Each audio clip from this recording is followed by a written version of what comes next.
Ayan, hello mga kalognog. Ngayong gabi, magpapalit ako ng liter sand ni Nognog. Magpapalit ako ng liter sand sa liter box ni Nognog. Ayan siya. Ayun, kasi yung liter sand nun, yung totoong buhangin. Yung traditional na buhangin yung binibili sa hardware. Kasi dala lang yun ng bayo ko. Nung hinatid niya to si Nognog dito sa akin, kasabay niyang dala yung buhangin na yun. Kasi nga, nung time na hinatid ko pusa na to sa akin, hindi pa ako nakakabili ng liter sand na para talaga sa liter, sa plangganan niyang upuan, tatak at dumihan. So, ang ginawa ng bayo ko, nagdadala muna siya ng pansamantalang buhangin na totoo para ay dun pansamantalang puputo. Pero, nung umorder kasi ako sa online, late nang dumating. Kaya, hindi ko muna nagamit. Ngayon ko palang bubuksan yung in-order ko, which is lavender flavor. Hindi ko alam kung kung mako-cover niya yung amoy. Kasi ito, kaya papalitan ko na kasi yung totoong buhangin, hindi niya kayang yung amoy, hindi niya kayang i-cover talaga. As in, mangangamoy talaga sa loob ng bahay, lalo na araw-araw pumupukot si Nognog kasi nga baby pa siya, diba? So after kain, dumi, after kain, ganun ginagawa niya. Routine niya kasi yun. Kaya yung amoy, nagpatong-patong na kahit nililinisan ko siya every night, syempre may mga maiingan pa rin dyan. Kasi nga, yung buhangin na ginagamit natin is original lang, yung traditional lang. Ngayon, try natin to kasi itong liter sand na binili ko sa online is scented siya. Yung talagang talaga siya, pang liter box talaga siya, pang pusa talaga siya, tupuan talaga siya. So, papakita ko sa inyo mamaya kung ano yung nabili ko na yun. And let's go. O nga pala mga kanognog, ito yung liter basin niya. Actually, planggana lang yan. Hindi talaga siya box kasi hindi pa ako nakakabili ng totoong liter box. Pero okay naman na rito kasi nagagamit naman yun ng maayos. Nilagyan ko ito kung nakikita niyo yung puti na yan. Baking soda yan. Nilagyan ko sa surface. Sa pinaka-ilalim pala. Hindi sa surface. Sa base pala ng planggana. Tapos bago ko ilagay yung liter sand, ito muna ko. And ngayon, check natin yung liter sand na sinasabi ko kanina. So guys, ito na yung liter sand na binili ko sa online. Dalawa siya actually.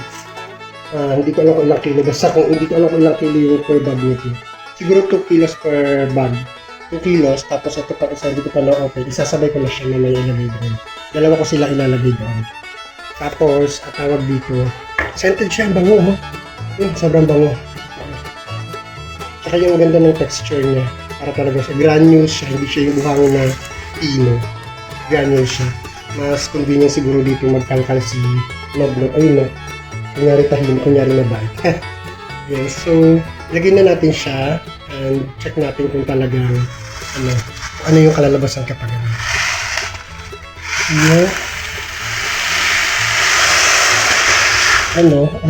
yung ano yung mabango.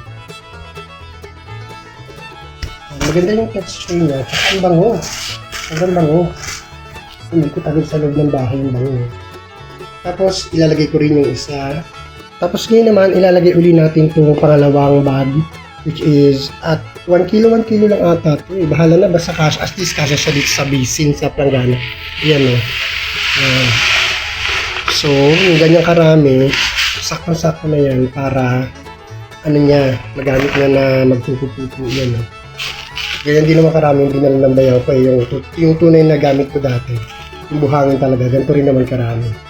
Yan, so ang ganda niya, yan o. Nasa malapitan. Granules siya. Para sa mga interesado at nagtatanong, hindi to this is not a sponsored product. I-share ko lang sa inyo. Ito siya cut liter. Tingnan natin. Ayan siya bentonite cut liter. Tapos lavender yung napili kong scent. Marami siya at nabili ko nga pala to sa Top Peak. Alam nyo na kung saan yun, yung black app. Yun, so, mura lang siya, 137 pesos. So, kung gusto nyo, interesado lang kayo, kung gusto nyo lang naman. So, ayan, and then now, i-ready ko na kasi mukhang ready naman to si Nognog, umebak. Ito naman na nanahimik na.